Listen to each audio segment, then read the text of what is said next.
Word থেকে record ভোটে দলীয় প্রার্থীকে লিড দেওয়ার জন্য কোমর বেঁধে নেমেছে আজিজুল হোসেন মণ্ডল। ১ জুন বারাসাত লোকসভার ভোট দলের সুশৃঙ্খল কর্মীদের নিয়ে ঝাঁপিয়ে পড়েছেন তিনি। প্রত্যেক দিন ওয়ার্ডে দলীয় নির্বাচনী কার্যালয় উদ্বোধন করছেন।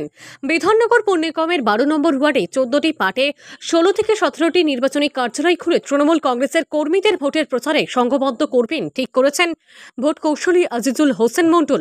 এবার তিনি সঙ্গে পাচ্ছেন ওয়ার্ড সভাপতি তাপস চক্রবর্তী, জেলা সহসভাপতি তারক চক্রবর্তীকে। এতদিনে পৌরমাতা মমতা মণ্ডলও পারদর্শী হয়ে উঠেছেন। মমতা হয়ে আর এক মমতার হাত শক্ত করতে ভোট প্রচারে কোমর বেঁধে নেমে পড়েছেন। ওয়ার্ডের তৃণমূল কংগ্রেসের কর্মীদের, বিশেষ করে মহিলা তৃণমূল কংগ্রেসের কর্মীদের উদ্বুদ্ধ করছেন ভোটযুদ্ধ জয়ের জন্য। হাতিয়ার করছেন উন্নয়ন সংগঠন আর মুখ্যমন্ত্রীর লড়াইয়ের মন্ত্র। আজ সন্ধ্যায় আটঘরা বিশ্বাসপাড়ায় নির্বাচনী কার্যালয় উদ্বোধনে পাড়ার মানুষের উদ্দীপনা দেখে আজিজুল হোসেন মণ্ডল টার্গেট বেঁধে দেন দলীয় কর্মীদের। এটা আমাদের আজকেকার কথা না, আজ থেকে 2 মাস আগে নির্বাচনের দিন ঘোষণা হয়নি, তারও আগে আমরা এখানে যারা নেতৃত্ব দিই আমরা একটা বার্তা দিয়েছিলাম, এবার ওয়ার্ড থেকে একটা রেকর্ড মার্জিনে লিড দেবো। কেন আমরা আমাদের বিধায়ক যা তাপস চ্যাটার্জির নেতৃত্বে আমরা এখানে নির্বাচনটা পরিচালনা করছি। উনি যেভাবে বলছে আমরা সেইভাবে পরিচালনা করছি। ওনাকে আমরা ৩৬৮৬ ভোটে লিড দিয়েছিলাম 2021 সালে। 2021 সালের পর 3000 ভোট বেড়েছে। তাই আমরা খুবই আশাবাদী এবারে যে আমরা একটা রেকর্ড মার্জিনে ওনাকে লিড দেবো। আর বিরোধীদের সম্বন্ধে কি বলবো, এই দুটো বুথ গাজীপাড়া, বিশ্বাসপাড়া, চিনারপাড়, এই দুটো বুথে আমি এখানে নওশাদ আছে বলছি, আপনারা মিডিয়া আছেন, ভোটের পর রেকর্ড মেলাবেন। আমার অনুমান, আমি আলোচনা করছিলাম, আমরা ওই দুটো বুথেও 700, মানে মিরাজ আর ইউনুস, আর এদিকে নওশাদ ধরো আর তাপয়দা ধরো, এই দুটো বুথে আমরা 700, বেশি ছাড়া কম হবে না।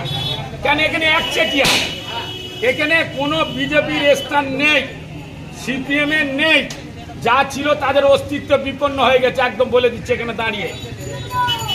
করে খাওয়ার জায়গা সিপিএমের নেই, তোলাবাজি করার জায়গা নেই, ওই কুপন তুলে ফান্ড নাম করে ওইসব নেই। ফান্ড কুপন আর আমরা তুলতে দেবো না। 10 টাকার ফান্ড কুপন তুলে 2.5 টাকা খরচা করে সেই টাকা কোথায় যায়? 400 কোটি টাকা সিপিএমের আজ থেকে 10 বছর আগে বিমান বোস বলে দিয়েছিল যে ভারতবর্ষের মধ্যে দ্বিতীয় সর্বোচ্চ দলীয় ফান্ডের অধিকারী হচ্ছে CPM. BJP first, CPM second. 400 কোটি টাকা ইন্টারেস্ট কোথায় যাচ্ছে? তা সত্ত্বেও নির্লজ্জর মতন পাড়ায় পাড়ায় কৌটো নাড়ায় আর কুপন, কবেকার কুপন তার ডেট নেই, কিছু নেই, তার হিসেব নেই। আবার এখন মনে হচ্ছে লক্ষ্মী ভান্ডারের টাকা কি। নেত্রীর নির্দেশেই আমরা আমাদের ওয়ার্ডে প্রতিনিয়ত আমরা যে মানুষের জন্য কাজ করে চলেছি, সারা বছর আমরা মানুষের পাশে থাকি।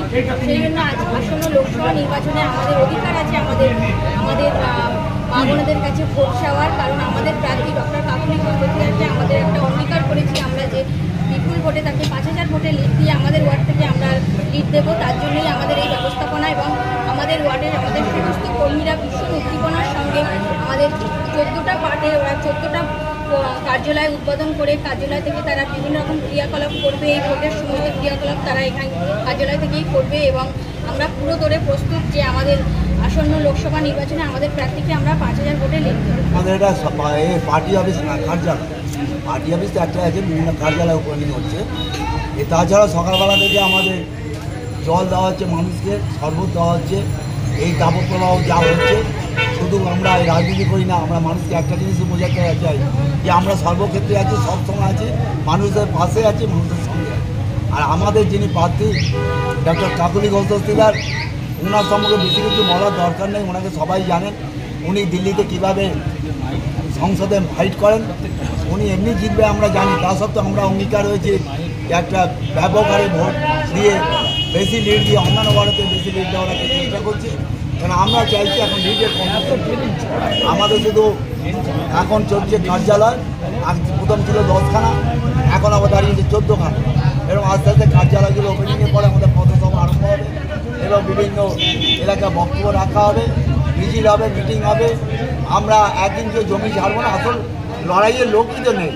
আমরা তো চাইছি ময়দানে অন্য লোক, কেন ময়দানে যে খেলার মাঠে যদি একতরফা গোল হয় তাহলে ভালো লাগে না। আমাদের এইটাই একটা দুঃখ লাগছে যে আমার বিরোধী কেউ নেই, না সিপিএম, না কংগ্রেস, না বিজেপি, না আইএসএফ। কাউকেই আমরা চোখে দেখতে পাচ্ছি না, মিটিং দেখতে পাচ্ছি না, মিছিল দেখতে পাচ্ছি না। তারা ময়দানে নামলে মিটিংয়ে বক্তব্য রাখতেও মজা লাগে, তারা কিছু বললে তার প্রশ্নের উত্তরগুলো দিতে মজা লাগে। তা তারা কেউ তো ময়দানে নেই। তাই আমরা আশাবাদী যে আমরা জিতবই এবং এটা আমাদের এর আগেও বলেছি, এখনও বলছি, আমরা বসন্তের কোকিল না। আমাদের বর্তমান যিনি মাতা মমতা মণ্ডল মহাশয়া এবং আমাদের প্রাক্তন পৌরপিতা আজিজ হোসেন মণ্ডল মহাশয় সারাদিন সকালবেলার থেকে রাত্রিবেলা অবধি মানুষের সাথে, মানুষের প্রয়োজনে তারা সমস্ত কিছু কাজ করে যায়। যার জন্য আমাদের ভোট, কালকে যদি ভোট হয় তো আমরা সবাই প্রস্তুত, কালকে আমাদের সমস্ত কর্মীরা মাঠে নেমে যাবে। আমরা এখানে আগেও বলেছি, এখনও বলছি, আমরা এক ইঞ্চি জমি ছাড়বো না। তার কারণ মুসলিম অধ্যুষিত এলাকাতে যে ধরনের বিজেপি একটা গণ্ডগোল বাঁধাবার চেষ্টা করছে, এখন করেছে গরু হত্যা নিয়ে, গরুর মাংস নিয়ে। আদিত্যনাথ চিন্তা করে বলছে যে গরু, আমি যদি ক্ষমতায় আসি তাহলে সারা ভারতবর্ষে গরু বন্ধ করে দেবো, অঙ্গ হত্যা বন্ধ করে দেবো, কারণ গরুকে আমরা মহা বলে জ্ঞান করি। আমি সেই আদিত্যনাথ এবং সেই মোদীকে প্রশ্ন করতে চাই যে ভারতবর্ষের মধ্যে সব থেকে গরুর মাংস রপ্তানি হয় উত্তরপ্রদেশে, তাহলে উত্তরপ্রদেশে কি ট্যাঙ্ক গরু রপ্তানি হয় না গরুর মাংস রপ্তানি হয়? তাহলে যারা আপনারা গরুকে মা বলে মানে করেন, তো আপনারা নির্বিবাদে গরু খুন করছেন, গরু হত্যা করে রপ্তানি করে টাকা আয় করছেন, তার বেলা কিছু না। আর এবারে যখন এইসব বলে আসলে কিছু না, পাগল হয়ে গেছে বিজেপি, রাষ্ট্র ভোট তো পাবে না, তাই যা কোথাও এনএসটি নামাচ্ছে, কোথাও গরুর মাংস খাচ্ছে, কোথাও বলছে চীন থেকে মেশিন দিয়েছে মুসলমানদের দাড়ি কেটে দেবো, এইসব 12-13 হাজার এক এক দিনে, যা খুশি তাই। তাই আমরা ভয় পেয়ে গেছে বলে আমরা রেডি হয়ে আছি, বিপুল ভোটে আমরা এখান থেকে কাকুলি কর্তৃত্বে জয়। কারণ আমরা উন্নয়ন করে মানুষের কাছে ভোট চাই। অন্য অন্য পার্টিরা যেমন বলে যে আমরা এই করবো ওই করবো, আদৌ ভোট মিটে গেলে তাদের আর দেখা যায় না। কিন্তু আমরা সারা পশ্চিমবঙ্গ দেখেছেন মমতা ব্যানার্জি যেমন উন্নয়ন করছে, তারপরে ভোট চাচ্ছে, ঠিক আমরা 12 নম্বর ওয়ার্ডে এরকম ভোট উন্নয়ন করেছি এবং উন্নয়ন করছি এবং সেইভাবে আমরা ভোট চাচ্ছি। তো দৃঢ় বিশ্বাস আছে যে আমরা মানে রেকর্ড মার্জিনে জিতব। যেটা কারণ হলো যে আমরা যেভাবে কাজ পেয়েছি, মানে বিধায়ক থেকে শুরু করে আমাদের সংসদ থেকে শুরু করে সবার কাছ থেকে যেভাবে কাজ পেয়েছি, আমরা মানুষের বলার কোনো রকম লাইন নেই। এমনকি আমাদের দিদি যে পরিকল্পনা দিচ্ছে, যে পরিকল্পনাগুলোদের দিচ্ছে মানুষের, আমরা তাদেরকে সুবিধা মতো কোনটা ভুল কোনটা ঠিক আমরা সব সংশোধন করে দিচ্ছি। সেই জন্যে বলছি আমাদের আটঘরা থেকে ব্যাপক মার্জিনে জিতব, এটা আমাদের দৃঢ় বিশ্বাস। কারণ আমরা সবসময়